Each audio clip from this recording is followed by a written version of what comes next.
Welcome back, everybody, to another episode of the Thank You Five podcast. Today, I have one of my special guests, one of my special friends.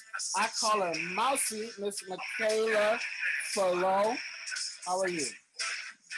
Whoa. Hello. How are you? Good. Oh, man. Shawn Michaels. The GOAT. Little disclaimer for everybody watching.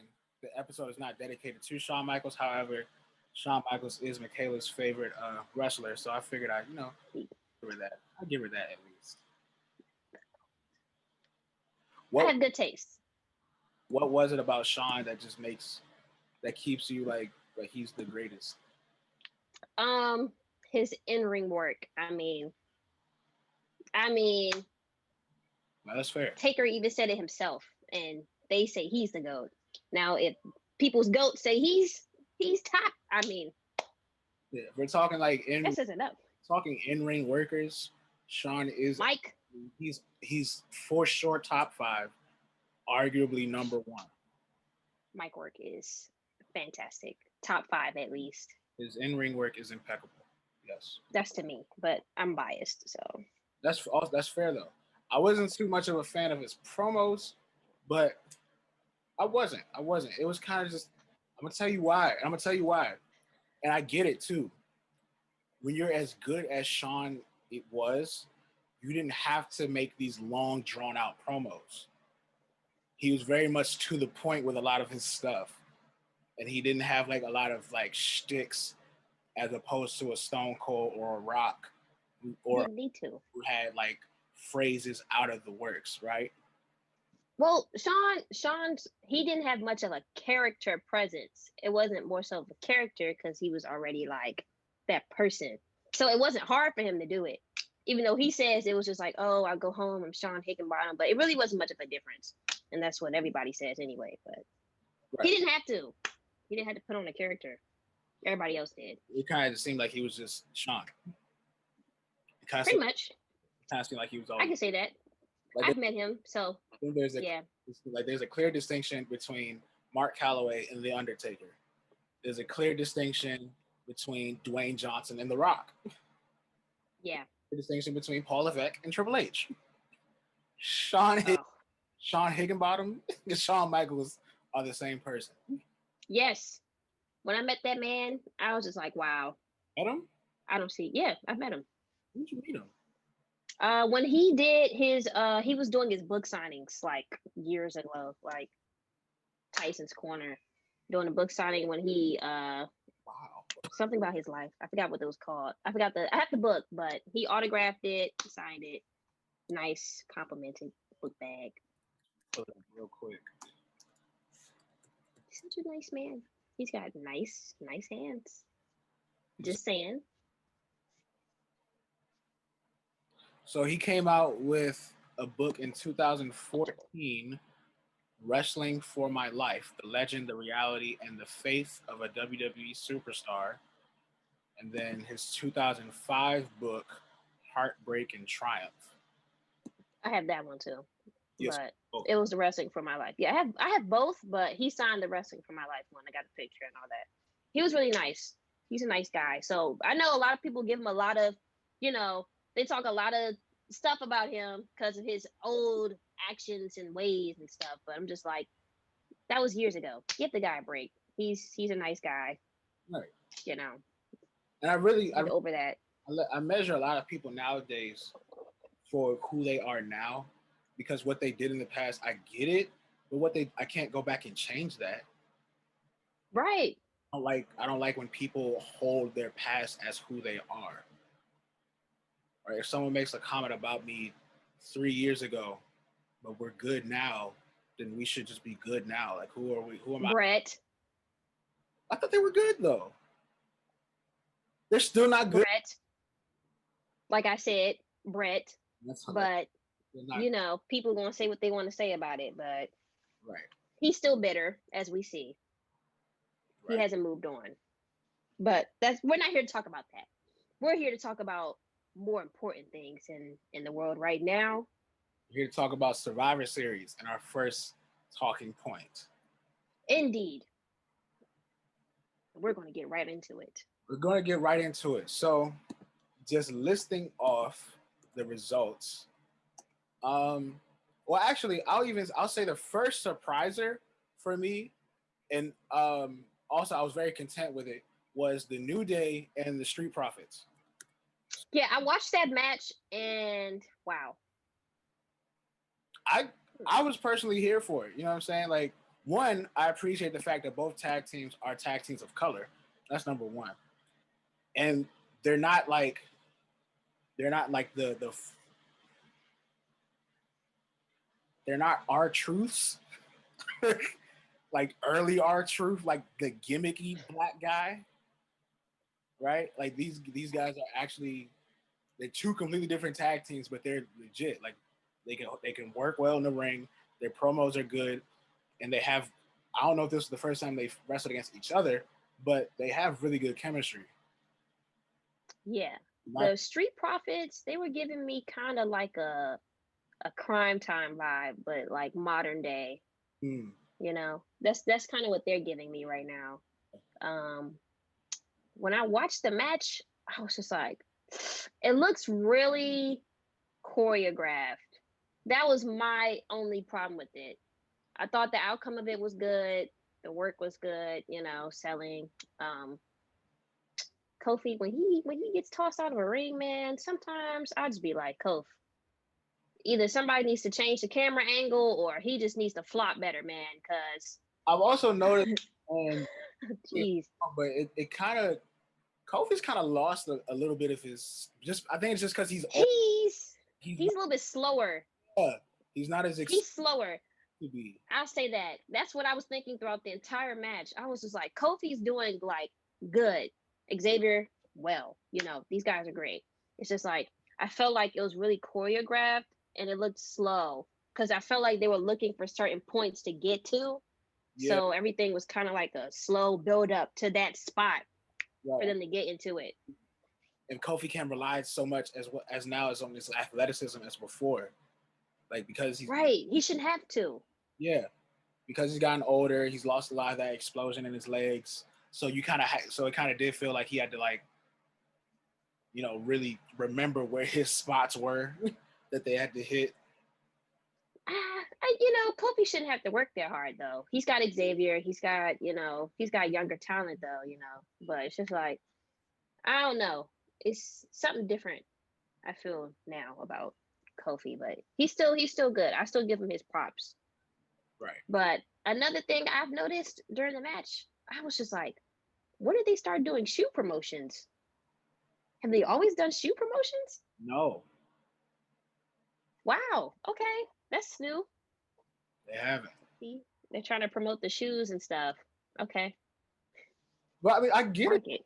But I personally think it's smart for the Street Profits to like make all of the alignments that they have been with all of these endorsements, because that's just more for them. So even if their WWE tenure doesn't necessarily work out, they still can get stuff from promoting these sneakers and a lot of the stuff that they was doing with Flair too. Hopefully not from Twitch though, you know. So the next thing, Bobby Lashley, of course, beats Sami Zayn. That joint was just sad, honestly. And I really felt bad for Bobby. Brian. He could have had a really good match. What are they doing with Bobby Lashley? So this is Bobby Lashley. Now here's why I'm it's not Bobby. What are they doing? It's not Bobby's fault. I have no problem with the Hurt Business. Again, I have a problem with their name. I'll tell you that. That's the only problem I have is their name. They could have done anything. You know, they could have tried to make them be like the Nation. I mean, something. I mean, the Hurt Business. What? But whatever. Go ahead. Gimmick-wise, I get it. Yeah, name-wise is terrible. But again, I'm all for Black people at the forefront of the company, and you have these 4 people who are doing substantially well. I get it's just kind of just giving MVP and Shelton Benjamin an excuse to still be able to perform. They're both mad old. And here's something. I promise you didn't know. Did you know that this young R-Truth is almost 50? Yeah, Ron's pretty old. I know Truth is pretty old, but almost 50. I didn't know that part. I knew he was in his 40s for sure, but R-Truth is he's currently the oldest active member of the roster. R-Truth is 48. still entertaining. MVP is 46. Rey Mysterio is 45. Shelton Benjamin is 45. And here's what's going to get you. Bobby Lashley is 44. Right? You know, I don't know what they're doing with Bobby. When I seen Bobby come back, I had high hopes. I was like, maybe they could build Bobby to be like this big box office guy that he has maybe the capabilities, push him to do something, And then I look at Survivor Series. I see this man, Bobby, with his drawn on eyebrows, because he doesn't have any eyebrows. And he finishes the match with the master lock, but they called it a different name. And I was just like, wow. I didn't know that was his move now. Yeah, he started doing it because what everyone has. Bobby's better than that. What was his finisher for a while? Was the spear, wasn't it? But why? Bobby's better than that. I don't think Bobby was doing that when he first was in. Like, what year was he in around? Like ECW type. He was in ECW too, right? I think his spear was more so a signature than it was a finish when he was first in the company. So let me look up his actual debut. I felt like Bobby was doing more than that. Like Bobby looks like a powerhouse.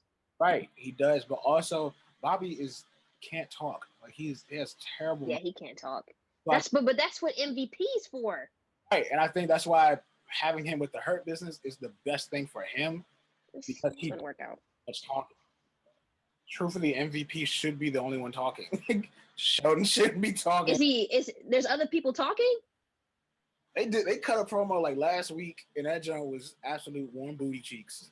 That joint was not good. Sheldon can't talk. Bobby can't talk. Cedric Alexander can't talk. There's no excuse. You know what? That's another thing. There's no excuse for people like Bobby, Shelton, anybody else from that was there before this new era, these new group of guys, and you can't speak still. That's an issue. Would you know the name? So I don't know if this is still the PG era. Is the PG era probably? Yeah, it is. Yeah, it is. Still the PG era? It is to me. I went to GameStop and I see some cartoonish video game that they just put out. I mean, come on. The storylines, I'm looking at it. Come on. Thunderdome, you see the audience. Come on. But they're trying. Would you have preferred there just be nobody in the arena? Like, at least they're trying to still keep the fans involved. My thing is, you see who wants to be involved at least still in the fan base, but you're not feeding it because you want to feed a younger audience. For it's going to work out best for stock and all the other stuff. You're going to make more of your public company. I get it, but I mean, like, push the envelope a little bit, But I feel like when they try that, people get injured because they're trying too hard. Mm. Like Edge came back and he was out like that. That's because was that legit injury or was that more so just? Yes. He legit. Yes. Oh, I thought it was just. Yes. No. He had his last match so he can leave. No, that man hurt himself again, and that's what I'm just like.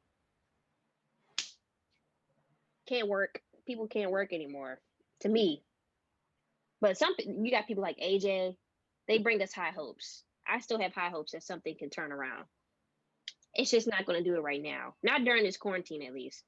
Right. But AJ currently is still one of the best workers the company has. Oh, yes. Top dog. Absolutely. So now moving from the Lashley Zayn thing, Sasha Banks beats Asuka. Champion versus champion. Content. I was content with it. The women are fairly consistent. in terms of their top people are consistently going to put on good matches. If I see I a, want more people to step up. that's also true. If I see a Sasha Banks match, it's gonna be good. If I see an Oscar match, it's gonna be good. If I see a Bayley, Bailey. Naya or her partner, if I see a Charlotte, I'm good with those. Yeah, I just wish more people could step up from the rosters, you know? Like, we shouldn't have to rely on people to bring in a good show. I shouldn't have to wait until a big pay-per-view to see women put on something, you know?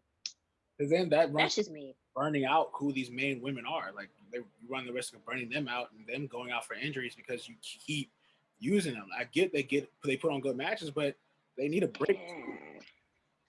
So people need to step up on the roster, but hey, man. The women's tag team, the women's Survivor Series match, I'm not really worried about. The men's series match, Raw gives a clean sweep. I'll touch more on that when we get to our new segment. Well, not new segment, but our next segment as we keep talking about Okay. this. Okay. Roman Reigns beats Drew McIntyre with the help of Jey Uso. I said the last time I talked about Roman and Jey, I see how this could be a really great story, but they're executing it terribly. I don't like this whole. I don't like how Roman is constantly just The table. talking. Why is he talking? Right, like he's not almost. He's literally just talking as if he's talking to one of us, and I don't like how they do that because I'm a lot of times I gotta turn it up because I don't understand what's going on, and then you know how they filter in the applause and stuff. The effect is terrible. Like I'm trying to it's no balance between them filtering in the applause and me trying to listen to them talk. It's just a lot of uncertainty on my end with this storyline. I mean, I get it. I feel like they're going to put The Rock in it some type of way. I hope they don't do it during quarantine. It should be crowds there and it'll electrify the whole storyline, literally. You don't need The Rock there though. I know they shouldn't have to, but they do. You know, they're not executing this the way it should be. If I see Roman Reigns versus The Rock, you don't understand how pissed off I'm going to be. Really? I want to see it. I'm interested. It's going to piss me off so much. Because let's be truthful. Let's be true. How many 5-star matches has Roman Reigns really had? I understand, but it's The Rock. We could look for some. We're interested in The Rock than we are for Roman. I'd rather watch The Rock all day than Roman. I mean, that will get me to at least want to watch the pay-per-view. I don't want to just look at the card and be like, here we go again. You know, Roman about to get put over again by who? Because that's what I'm afraid what would happen. Like because I understand, but it's The Rock. The Rock to me is what Shawn is to you. Like I haven't met him yet, and that's like on my list. But I get it, but they have to put over. What? How much more could he get put over? They've already tried it like 5 times. I get it. Now you got a point. They try to put him over with John, and that did terribly. How many times? Okay.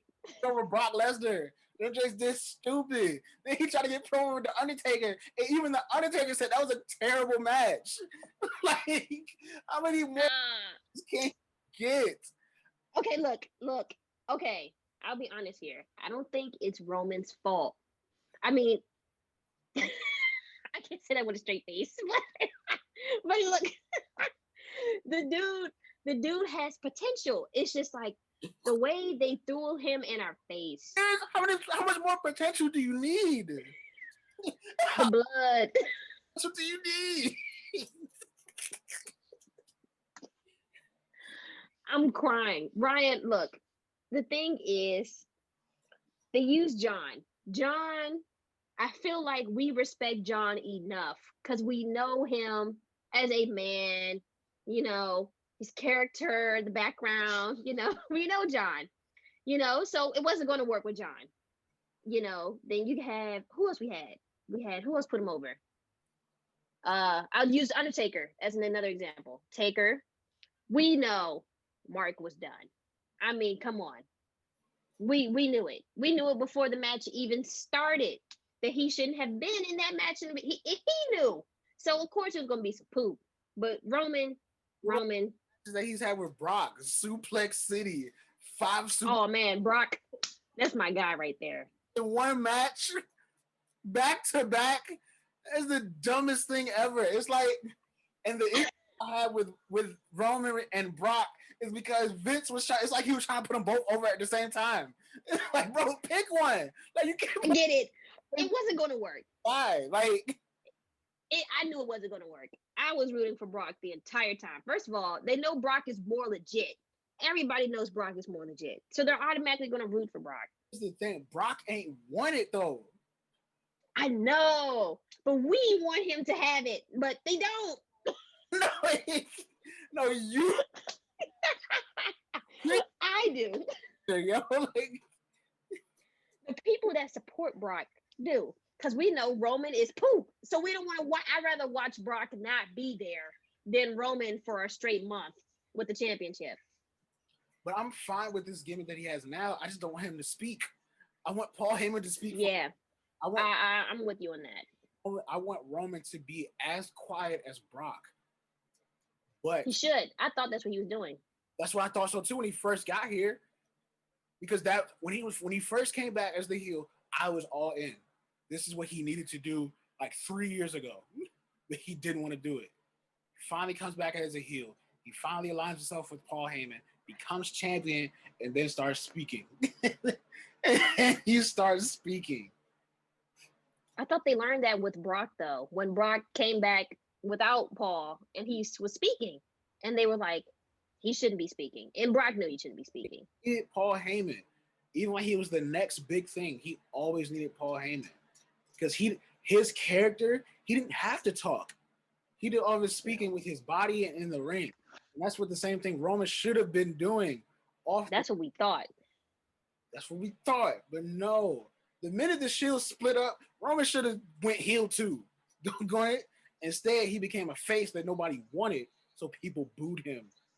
Man, I was rooting for Triple H there in their storyline. Hard thing to watch a good guy get booed.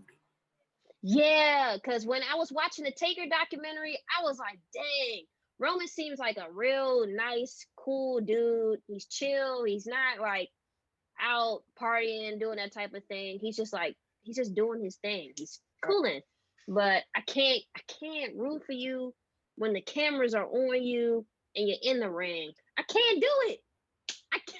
I can't do it. You're heel now, and that's what we wanted.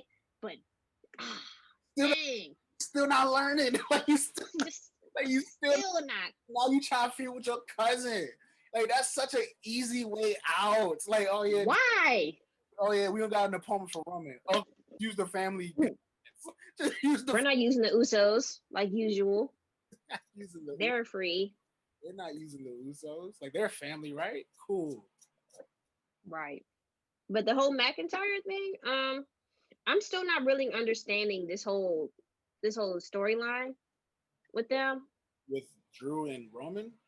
Yeah, I'm not really understanding. I'm mixing it in with the table crap.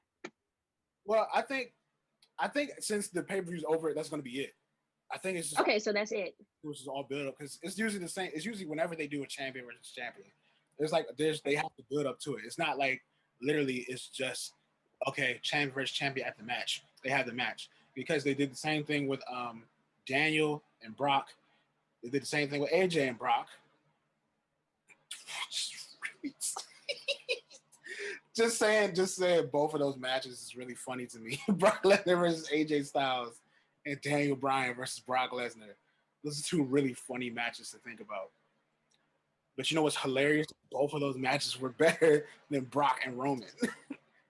Right. But I was invested in the Brock and Roman because I just want to see Roman get beat up. I'm not gonna hold you.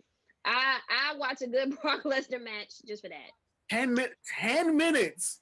Because it's not like a Brock Lesnar match is no longer going over like 15 minutes. I don't want it to. That's not happening. But that's not his gimmick anymore. When he was the next big thing, he could work. Granted, he can still work now, But because he has this thing of Suplex City and he's the beast, his matches have to be quick. Like he can't. They need to stop that. But they never book him in long matches anymore. Like his matches were never over like 20 minutes. Even when he was feuding with John Cena, those were probably the longest I saw his matches go. And even still, I'm referring to the one match that they had at Extreme Rules that was probably like 20 minutes. Match with Triple H was relatively quick. Matches with The Undertaker, super quick. His triple threats, or when he was feuding with Seth Rollins, dumb quick. Jumps with Goldberg, quick. Those were not. Well, we know Bill can't work, so that's an excuse. So that doesn't even need to be in the conversation. That doesn't count. So, because we gotta keep on staying with the rest of this pay-per-view. So, Roman wins. I think that was the main event. Roman beat Drew, and then it was the Undertaker's farewell. We'll talk about Undertaker soon, because that's gonna take the bulk of this. But now we got something that I did the last time called Woo or Boo. There are 3 points that I'm going to go through, and you're going to give me a woo or a boo. Cool. Number 1, and this is going back to the Raw Survivor Series team. How are we feeling about Keith Lee and Matt Riddle being on the main roster? Woo. Major woo, because I'm gonna tell you why. Well, I'm gonna let you go first. Why is Matt Riddle and Keith Lee on the main roster working? I think they, well, I say this. Keith Lee, he's pretty impressive to me. The first time I saw him, I didn't see him on the main roster. I saw him in NXT, of course. He really impressed me because I was not trying to watch NXT for nothing. It just so happened to be on because I was on the network. And I saw him, and he was just like doing all this athletic stuff for a big guy. And I was just like, whoa, that's pretty impressive. So I seen him improve over time, work, blah, blah, blah. They're changing his gimmick around a little bit. And I didn't agree with it, but it is what it is. But I think he deserves it. I think he's like really going to make the main roster look good. But Riddle, that's my guy, because he gives me an old Shawn attitude. But when I saw him in the ring working, I think he needs to put on shoes, man. Yeah, I still don't get that. I still don't get why he wrestles. Yeah, he needs to put on shoes, man. He needs to put on some boots. It's not working. Yeah, I don't understand that. I don't understand that gimmick. Like, what is he going for? When he's taking bumps. Because he's like the 5th person I've seen work barefoot. So the other Umaga was probably the first one I saw. No, I think it was Yoko. Yoko was the first one I probably saw. Ozuna would work barefoot. There was this guy named Kamala. Kamala was my guy too. Would work barefoot. Kamala would work barefoot. Yoko would work barefoot. Umaga would work barefoot. Rusev. They were big guys, but the thing was, they acted like big guys. They didn't have to move around much. Riddle is not a big guy. Umaga was the first Samoa Joe. Umaga was a huge guy that was dumb athletic. But he still played the role of a big guy. Yeah, same. But what about you run into him? He was a bulldozer, right? Rusev, because Rusev was stupid athletic but worked barefoot. But he worked as a big, strong man at first. He was unbeatable at first. Nobody was beating him. It wasn't just his athleticism. It was his strength and the size of his body. He was just big and barefoot, so that worked. Riddle is not big. He cannot stand there if somebody runs to him and he could take it. He's not going to stand there. He's too small. Right. I just don't think a guy of his size should be barefoot. I understand the gimmick, but it's just not going to work for me. It's the gimmick. For who? For Matt Riddle. Like, what's his gimmick for him? It's looking like a MMA type thing, because he has the MMA background or whatever. Oh, okay. Because like he using the knees and the strike. Yeah. Okay. But it's not going to work for me. You can't do that and then be doing flips off the top rope for me. Right. You know? Yeah, you're barefoot. Like, you can't. You're not Kurt Angle. It's not going to work. But now here's I'm not a huge fan of either of them being on the main roster. Okay. the biggest takeaways that I would always get from NXT as opposed to SmackDown or Raw was that they cared about the wrestling. Like they were wrestling purists. Like they cared about the wrestling. And when I saw those matches were crazy. And I like the harsh reality is that when you get bumped up from NXT to the main roster, you usually get mid carded very quickly. We know why. They're not connecting with the audience. Right. But I think they're not connected with that huge of an audience. I think the biggest thing working for them is because NXT audiences were smaller, it was more intimate. So it forced them to focus more on more on the wrestling. So when I would see Matt Riddle matches or I would see Keith Lee in NXT, those matches were crazy and they were main event guys because everyone else were just as good as wrestlers. It seems like now, like WWE has always kind of like tried to mix wrestling and entertainment, like whether it be like comedy or drama, like it doesn't fit for them because they did the same. They're not telling a story.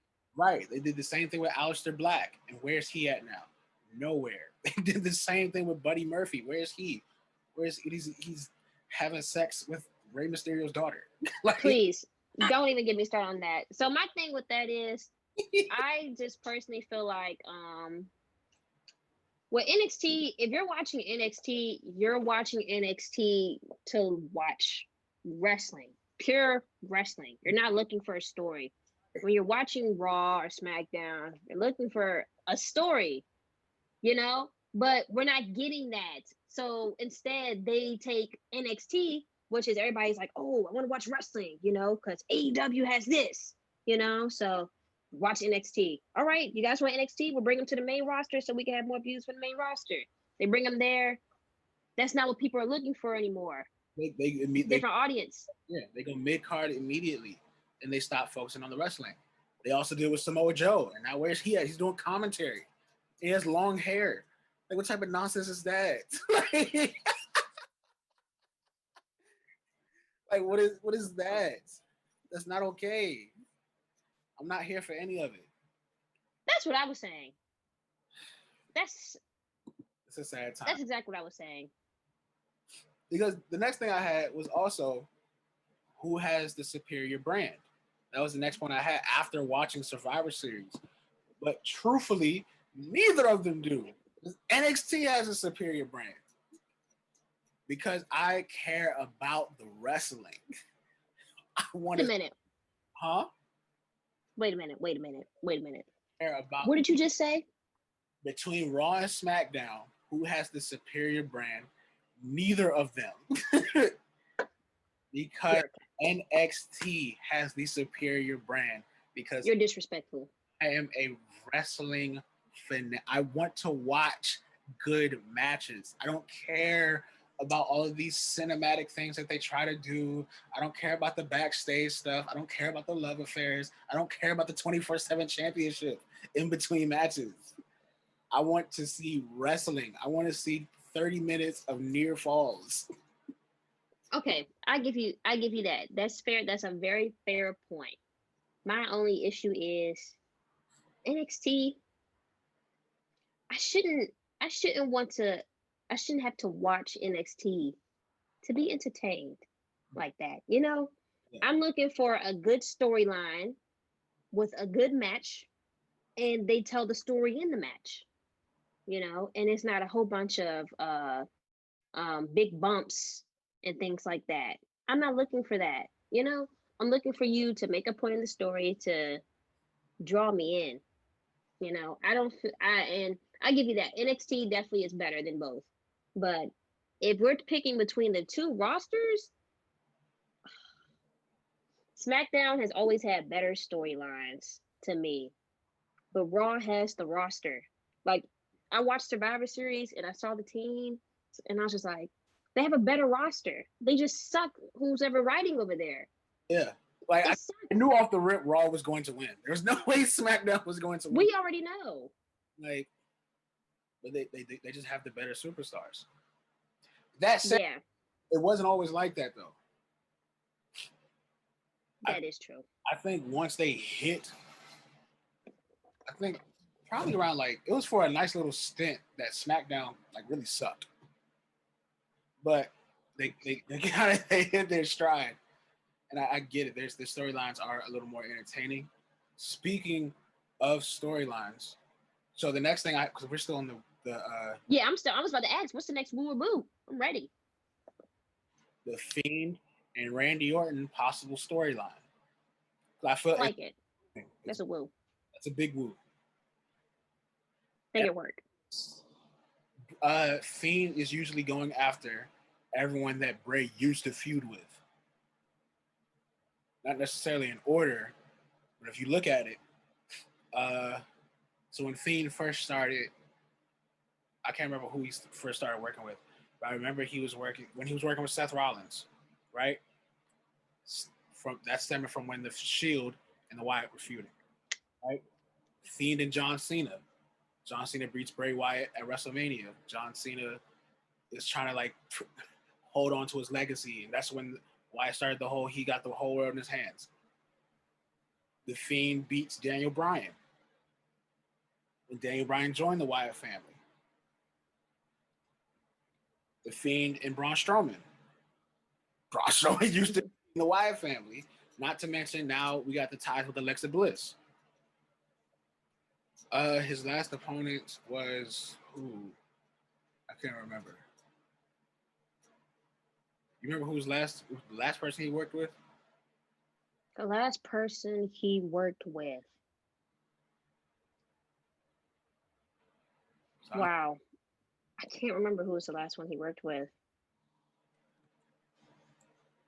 I can't remember. But do it wasn't Drew. You see the correlation? Yeah, I see the correlation though. In terms of he's the Fiend usually goes after and beats whoever Bray probably lost to prior to. I dig it. I like him working with Randy. I do too, because Randy had that feud with the Wyatt family when he joined the Wyatt family a couple years ago. I think that'll work out because finally, Randy has kind of just been killing this whole quarantine thing. Like he's kind of been thriving right now. I think he's just having fun at this point. But Randy can already work, so we don't have to worry about a terrible match. Bray, his promos are top tier, and he can also work with this whole Fiend character. So I think this has the potential to be his best story so far. Yeah, Bray. Mm-hmm. I'm here for it, honestly. Yeah, Bray has really impressed me. But my only flaw I've ever had with Bray, the only thing that just takes him off of me is the social media. Bro. I was just hoping that Bray was gonna just keep the kayfabe, stay in kayfabe. Yeah. That's how Taker was successful. That's how Taker was successful. With a character like that, if you stay in kayfabe, it makes it more believable. And but then when I see Bray on TV, I'm just like, oh, there's Bray. Like posting his wife and children, posting that he has a baby. That well, I'm not gonna get into his personal life, but he has children. Yeah, he does have children. Right. Oh, I see what you're talking about. The children and posting the kids, posting the dogs, posting them out with other people, like just doing things. I get what you're saying. Why do we have to know your personal business? That's why do we know? That was the allure of a lot of people. Like before they started breaking kayfabe, the allure of what made people believe wrestling so much is because you didn't see them as normal people. Right. Like even now it's hard. On TV and stuff, they're characters. Why do we know about your affair? Why did that brings it down for me. That's what pulled me out. That's when I was just like, he what? And he had a what? Yanked me out, But I'm not gonna discredit him for his work though. That's gonna be really good working with Randy. So that's a big woo. Now, this is going to take a lot of it. We're going to talk about the Undertaker. Talk about the Undertaker. The man, oh, death value. I'm dead. I'm crying. Let me tell you something that one of my homeboys told me that still to this day very much rubs me the wrong way. This youngin tried to say that the Fiend is this generation's Undertaker. What? No, no, no, no. I can't. Look. Whether you like it or not, I can't. you have to face the facts. It is what it is. I cannot agree with that statement. They're not going to be able to understand the weight of who the Undertaker is. So all they have is Bray now. They don't know. So yes, it is. But Bray's character, those are two completely different, even We're not comparing characters. We're comparing the effect they have on the generation. But are people like seriously like terrified of Bray Wyatt or the Fiend? No. I mean some kids are though. So you have to think about it from when we were our age, when we saw Taker. You know, that's how they see Bray. But I don't think that's valid because our first time seeing Undertaker, for most of us, like if they started watching wrestling at a young age, was during like the mid 2000s. We thought it was real. But even that's when he was Big Evil in the American Bad Day. Like that's that character. That's not scary. That's kind of cool. We know. Back to the Demon of Death Valley with the hat and everything, but at that point, I think we're not really scared. I get it, but I think Bray is still. I feel the creepiest Bray Wyatt was during those first promos of the Wyatt family, in 2015, and they debuted with all three of them. Yeah, that was good. That was great. So that's why I was just like, yeah, I kind of feel like, yeah. But then I feel like the whole social media thing, that kind of like, it messed it up for me a little bit, you know. I'll tell you what else. Husky Harris. Because people already knew about that, it's like it kind of yeah, but the kids don't. The kids don't. We do. The kids. It's about the kids, Ryan. Yo, it's a kids' world now. They be knowing, yo. I know, but it's a kids' world now. So to them, that is as close as it will get. Until somebody steps up and creates a character. They don't break kayfabe for anybody, no matter how long they've been in the business. You don't break kayfabe. I don't care if you're in the bathroom at the gas station. I think the biggest kayfabe break is Kane. The fact that this young is the biggest kayfabe break of all time. In terms of who their character was, as opposed to who they are as a person now. That was the fact that man came out in his gear. That he should have. No, you know how many people were talking about that on Twitter. Young, why would he not come out in his? Well, one, I thought that I thought Undertaker was going to come out with them still in the ring. At first, I thought that's why they did it. They always just. But he's paying tribute. That's what he should have did. It would have been dope to see. I mean, maybe not all those guys in their gear. No. If you're gonna do that, I'm pretty sure right. That's some merch that they could have worn. You know, no. Triple H could have came out with a game T-shirt with the jeans and the leather jacket. Shawn could have did the. Shawn had to come out with a jacket on. He could have came out with the chaps and the cowboy hat at least. Look, I don't like the way they did this, you know, and I can't give them too much for it because it's Corona season, you know, and there's only so much they can do. There's no fans there. It's not much they can do. So I'm not gonna knock them for it. It's just like, really, you know, if you're gonna be in the ring, and everybody's just gonna like try to break the fourth wall, whatever it is they call themselves doing. Okay, you're the mayor, bro. We understand. We know. You know, just come out in the suit. Right. Or if you're gonna come out in your gear, go out when Mark goes out and do the little thing y'all do with Paul's hologram standing there. That would have also been dope too. That would have I been would have taken that. that would have been dope too. So as you were as you like, you know, grew up watching The Undertaker, even still, if you had to pick between his best match and your favorite match, because just because you have, like, let's say you have like a favorite superstar, that doesn't mean they're the best superstar. He's arguably he's one of them, but that doesn't mean he's the best. So do you have like favorite match versus arguably his best match? So many. And I want to say the same thing that he's already been saying. You know, we're Okay, all saying the same answers. okay, like his best match is against His best match was against Shawn. You know, 105.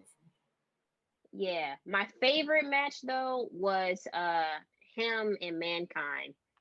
That was my favorite. That didn't. It wasn't much, You but talking it was enough. about the Hell in a Cell? Yeah, that was my favorite. See, okay, that's good, but I feel like people don't give Mankind enough early work with Undertaker. So the Boiler Room Brawl, when I Mankind saw that. had Paul Bear as his manager, I feel like people don't give that Mankind and Undertaker feud enough credit, because I rank Mankind as top 5 Undertaker rivals. I do too. I don't know where I give Foley his credit. I do. I definitely give Foley his credit. I don't know where I rank him in terms of numbers. Low key, he kind of makes the top 3 for me, if I'm being honest. But what? Undertaker's greatest rivals. Oh, We're gonna hit. you meant like. We're definitely gonna hit that, but that's okay to say that, like, yeah, 25 is. Yeah, rivals is good. You said top 3? I think so. So, so let's do this now. If you could rank, or at least pick a top 5 rivals, and then we'll worry about ranking them. Okay. But like Shawn's gonna be in there. Order, okay. Who else is in there? Kane's in there. Of course. Because it's too much. It's too heavy. Who else is in there? I think I want to say Edge. Yes, I would say. I want to say Edge should be in there. I would say Edge. I don't want to say Triple H. Really? Yeah, I don't want to say Triple H. Why? I don't think so.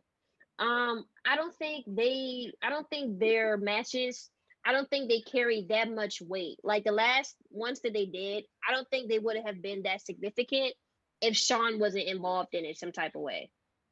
That's just me.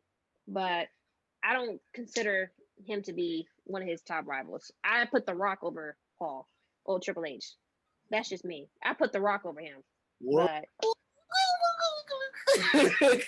But wow. you know, we doing that, but I don't think he's like over him. But here's where we defer. So I have Kane on that list. I have Stone Cold on that list. Stone Cold is on that list. I have Stone Cold. Austin's on that list. I have Mankind on that list. Yeah, Shawn, Mankind, Austin, Kane. 5. Who would be number 5? So because right now I'm at 3. I have Stone Cold, Mankind, and Kane. I need 2 more.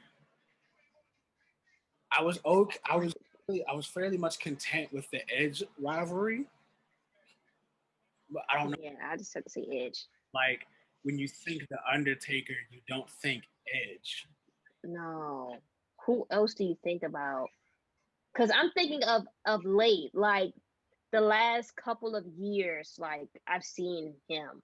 That's what I'm thinking of. I can't think of anything before then now. Because what we've been seeing lately, that has been stuck in my head every time I see Taker now. Right. Unfortunately for me. But that's what I'm trying to think. you kind of have to put solid. you kind of would have to put Triple H on that list. I know, but I don't want to, you know? I know, but like, you know what? I don't want to. You, Okay, how about this? I put Brock. I'll put Brock. Brock is a solid 5 for me. Brock was a solid 5. And I tell you, I have a good reason why. I don't do that. I have a good reason why. The whole build up to their feud, I liked it. You know, it felt legit to me because they had that heat, that beef, you know. So it felt a little bit legit to me. So I put it as top 5 for a rival. Brock was pretty good rival. And he beat the streak. it's the only saving grace. I don't want Brock either, but if I put Brock there, I'm putting him at number 5. Just because. If I put Brock on that Yeah, list, he's number 5 for sure. He's not like 3. if I put Brock on that list, he's number 5. So, number 1 rival obviously would have to be. Number 2.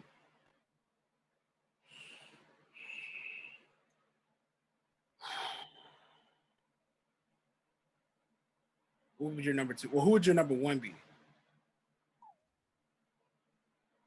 Now we're ranking. Dang. Like, how are you not putting Kane as number 1? I don't want to. Why not? I feel like their matches. Okay, Kane's number 2. I think the story made up for those. Because you can't, like, you literally cannot say one Dang. All right. Game. Like, I don't want to, Ryan. I don't want to. I don't feel like their matches were that epic enough for him to be they absolutely number 1. They weren't. No, I feel like you have to have great matches that were like 5-star and good story. Brock Lesnar on that list. Brock Lesnar is on that list. He's on that list. You have 5 great matches. Not 5 great matches. You have 5 great matches. Undertaker. Not 5 great matches. What 5 you have to understand. Was Brock Lesnar having with the Undertaker? Those matches were enough for me. You have to understand. You have to understand the ground and the pound, the low blows, you know, the middle fingers, the blood, the sweat, and the laughters when the sit-ups happen. Those were moments that were big. Those were big moments. Let's talk about Kane and Undertaker moments. That's gotta be Kane. That's gotta be Kane. And they're standing in face. That's a moment. They had good segments. They had good segments. Okay, no, okay. I give him the props what is due. Okay, Kane is a good 2 for me, but I like the legit part of the Brock and the Taker feud. Are you seriously about to sit here and tell me that Brock Lesnar is the Undertaker's number 1 rival? Is that what you're about to tell me right now? Amen. Who else? Who else is? Shawn's not up there. I wouldn't consider him a rival. A rival? We're talking rivals, rivalry. I say Brock. But Kane was pretty, you know. But we knew. You have to think of the continuation of their story. If that's the case, you can put Randy on the list. Randy Orton, he was a good youngster back then when he was feuding and carrying on, yes. But he was okay. Well, Randy, I give Randy his due, but he's not top 5. Come on. I mean, I think the thing that drags it in for me when I think of Brock and Taker, I think of, after that UFC fight that Brock had, and Taker was there. That's what I think about. I think about the legitimacy of their rivalry because that was real, So I was drawn into their feud and their rivalry when they got on WWE TV. So I thought it was good for both. It makes their rivalry look real legit because we think there's an actual beef in real life. So it draws it out of, the character. So I thought it was pretty good. It uses all backgrounds of the character, That's just me. But, you could say his little fake brother is his it's his best rival. Young. Because one longevity. That jump went on for their whole careers. No, it didn't. No, it didn't. It went on for their whole career. It did not go on for their whole careers. Or whether they were rivals, their stories were intertwined their entire careers. But that doesn't make them better rivals. Entire career. You can not have a Brock Lesnar Undertaker rivalry in their careers, or at least Brock Lesnar's career essentially goes the same exact way. Because like let's say the Undertaker does not lose to Brock Lesnar at WrestleMania. Does much really change about the Undertaker after that WrestleMania? He's still going to get old. The most that changes are his opponents, probably. But he still gets older. He still loses his touch, and he still has a trash match with Roman Reigns at WrestleMania. So you're just gonna dog him like this. You're gonna turn this into dogging him when he was on his last legs. Literally, So even if he stayed undefeated at WrestleMania, I still feel like that ending is still the same for The Undertaker. I like the feud better.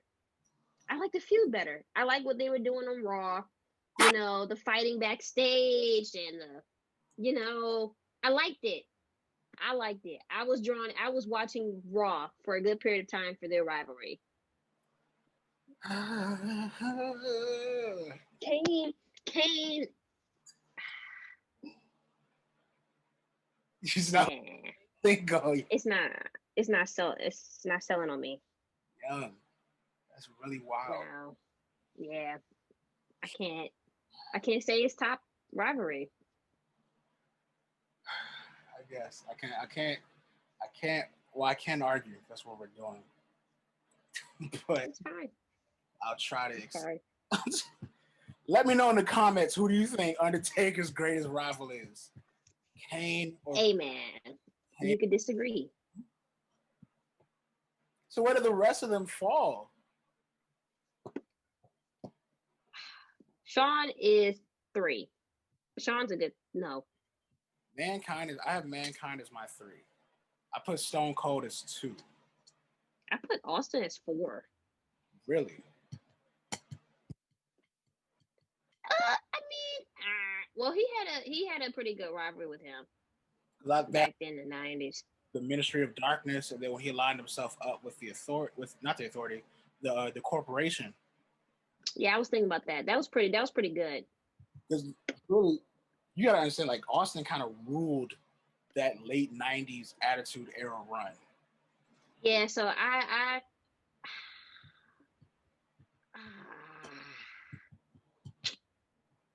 it's just hard. It's just like I'm thinking who really Austin has to be 4 for me.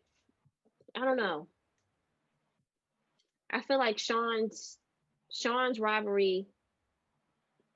But it wasn't necessarily. You know what? Like Shawn's rivalry was at 5. That's a 5 for me. So if I was to rank it, I will rank it number 1. I'll say Lesnar. That's just me. That's just me. 2, I'll probably say maybe Kane. Maybe. Keep You going. know what? No, I give Austin better credit. I'll give Austin better credit. Austin gets it 2. Austin gets 2. Mankind gets 3. Kane gets 4. And Shawn gets 5. Absolutely.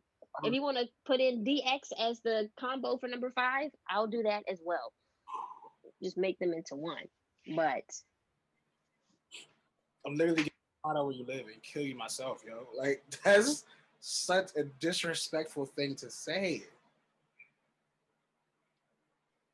what? Kane is number 4? Yeah. You have to relax. You're not going to change my mind about it. Number 1. Austin is number 2.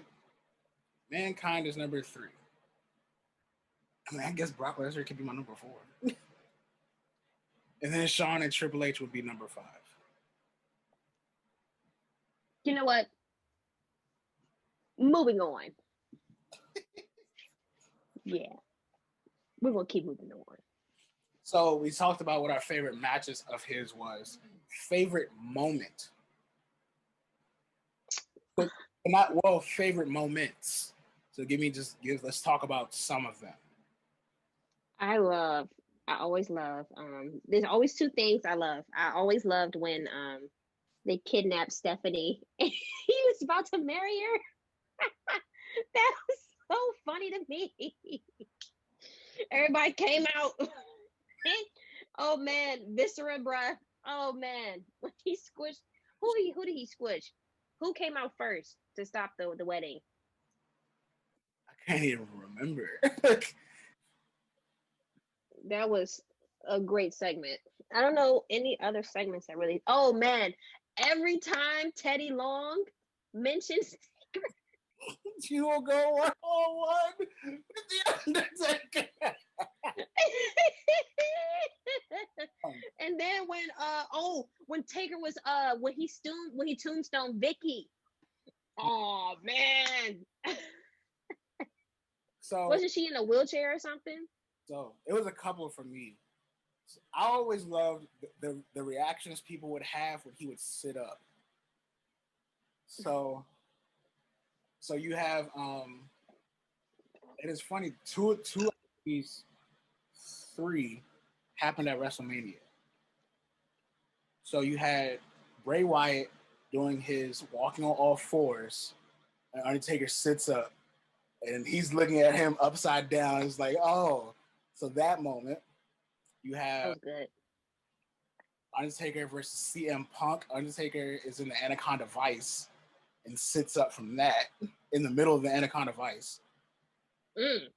Then the Lesnar and Undertaker, he sits up and the laugh. So that's funny. That threw me off. The face-off between him and Kane for the first time. And then probably the end of the era match with him, Shawn, and Triple H standing at the top of the ramp right before they walk to Gorilla. I thought that was it. It should have been. Yeah. I think everybody thought it was pretty much it. And I honestly feel like if that was to be it, we were all content with it. Right. I felt for me, I wasn't looking for anything else. That was enough. I didn't need any match from. I didn't want anything else. I didn't want anything else from him. Right. I didn't want after that. Either of them. Like, they were good in my book. Because I knew that was it. That was the end of good matches for him with legends at that caliber. Right. It was it. He had his matches with Punk that doesn't get talked about for obvious reasons. But I feel like at that point that should have been like, okay, he's retired, he goes in the Hall of Fame the next year. Yeah, that should have been it. Anything? And this I think would be appropriate. Next year's WrestleMania, have just him in that Hall of Fame class. You know, they have the class, and they usually have someone who headlines it, depending on who's in that class. Yeah. I say just induct Undertaker next year. That's what I say. So let's think of it like this. Depending on what his record is.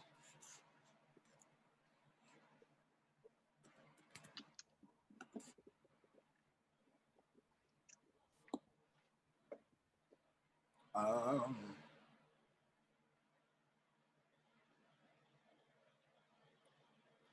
20. I think that's 23. Either way, I personally just think next year, for 2021, I think he should be the only one for that year to go into the Hall of Fame. Everyone else can be year after, and so on and so forth. But next year, I think it should just be dedicated to the Undertaker.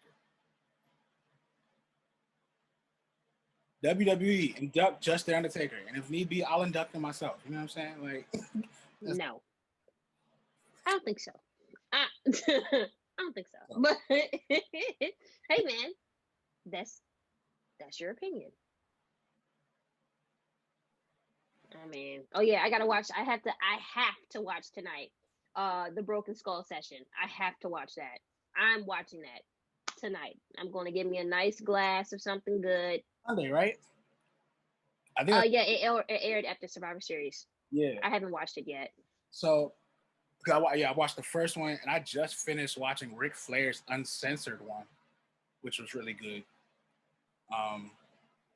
So I definitely need to watch that too. You know what? Since we talked about the Hall of Fame, there's something that was mentioned. So Taker did an interview with ESPN. It's on YouTube. I think he did it with Rosenberg. And he was talking about how he had his match early in his career with Hogan at WrestleMania and the tombstone and the neck situation that he had. Hogan said he injured his neck before the match, and he didn't want Taker to like hurt his neck even more. So don't try to like be careful when he did the tombstone, pretty much. But when the match happened, Hogan was just like, "Oh, my neck! Oh, brother, you hurt my neck." And, you know, Mark's like in his early 20s, and he's just like, "Oh man, I strapped him in real tight, and his neck, his head didn't even touch the ground." You know, so when Mark said that, he was just like, "Yeah, now I see how Hogan is." You know, why is Hogan still in the Hall of Fame? Why? But you know what? That's a conversation for another day. Hold up. Oh wow. I'm sorry. I'm watching them celebrate Taker again. Man. Wow. I can't believe that man is done. That man is finished. Should have been finished. I didn't think he would go out like this. Been finished like 10 years ago. That's really, you gotta be disrespectful. That's kind of crazy. No, but think about this, yo. The end of the era match was 2012. Pause. Time out. Kevin Nash was there at Survivor Series? No! Still. Hold up now. Time. I love Kev. Kev is my guy. I always vouch for Kev. That's big. But Kev, why is he there? That's Big Daddy Cool. I don't care. What did he do besides their match at WrestleMania? I get it. You know what? I'm gonna shut up because Kevin is my guy. I know he has his connections with Taker. So Kevin's not my guy. That's not my guy.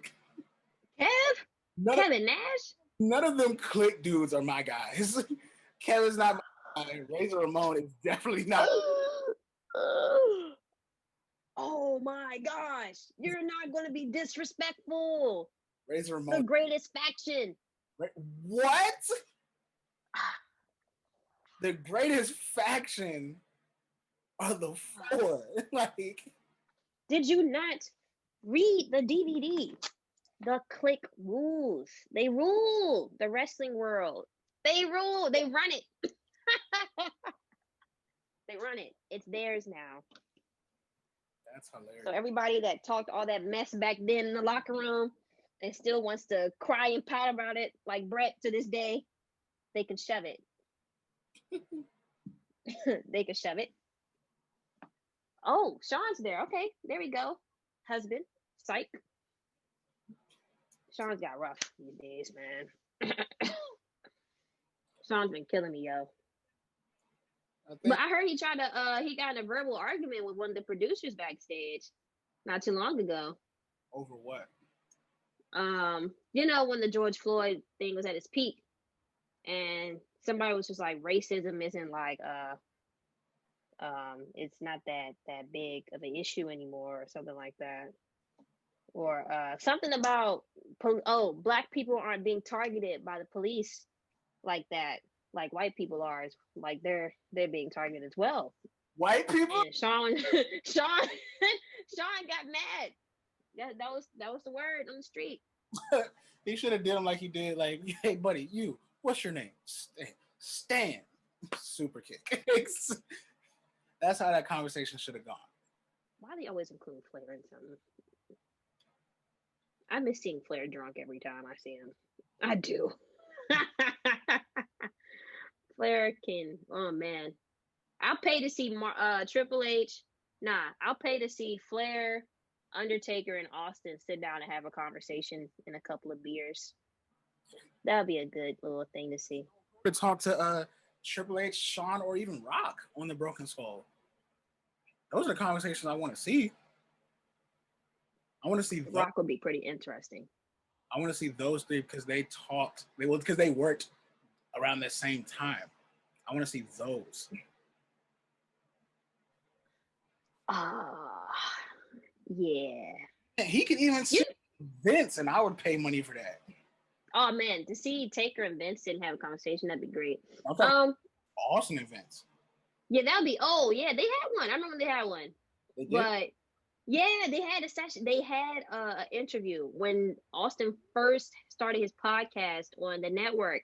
I remember, and I think his first interview was with Vince, and that was controversial because it was just questions about Punk and getting the brass ring and the kayfabe and the selling and all this other stuff, and they edited. They really edited afterwards. I saw it live. So they definitely edit it for now. What's on the network now is definitely edited. They took out a couple of big highlights from that. Right. All right, let's close it out. So overall, we can kind of arguably say that Undertaker is kind of just in a class amongst himself. Yes. I saw a lot of different things. But overall, like I said, I personally think he should go in next year by himself. If not, then at least have a tribute to just for him next year or something because he's officially done. I know they gave him Sunday, but you know it'll be a year past. They celebrated that man for a month. A month. Like, what more do y'all want? Because Shawn didn't get anything. Hey, look, man. Did Shawn get glorified this way? No, he did not. Not that he was asking for it, but he did not. But you know what? It's okay. I just don't think we need to sit there for 3 hours and watch them. Need a whole show about Taker. So that's not what I'm saying. I get it though. The whole show. Just inducted by himself. Yeah, like give him a segment by himself for the Hall of Fame. Induct just him. That joint could be can be 30 minutes. They show his little retrospective. They have the inductor, which I probably think it should be either Kane. It should be either Kane or Vince. It'll probably be Vince, and then he gives his time. Quick little 30 minutes. He's the only one that goes into the Hall of Fame. That's it. Vince isn't coming out there. That's for sure. Yeah, that's gonna be easy. Yeah, he's not coming out there for sure. But I believe we've hit the end. Michaela, thank you for this. Originally, of course, I talked to Michaela about AEW, but she's what we would like to call a loyal fan. Loyal. So we weren't going to hit that today. Where can the people find you? You know what I'm saying? What else you got going on? Any plugs that you kind of just want to throw in at the very end? You know, this is your time to kind of just say what you want to tell to the people. We got like a little hot wings thing. Like, okay.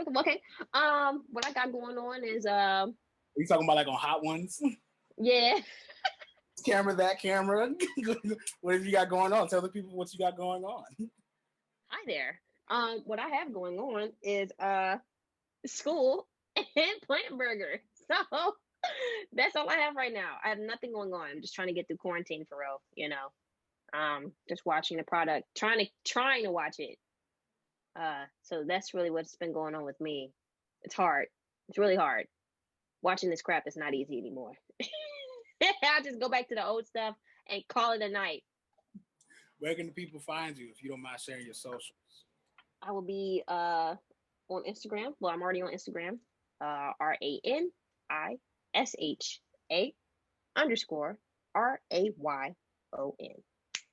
And that is for all the socials. Twitter, Instagram. Action figure? Paul London, man.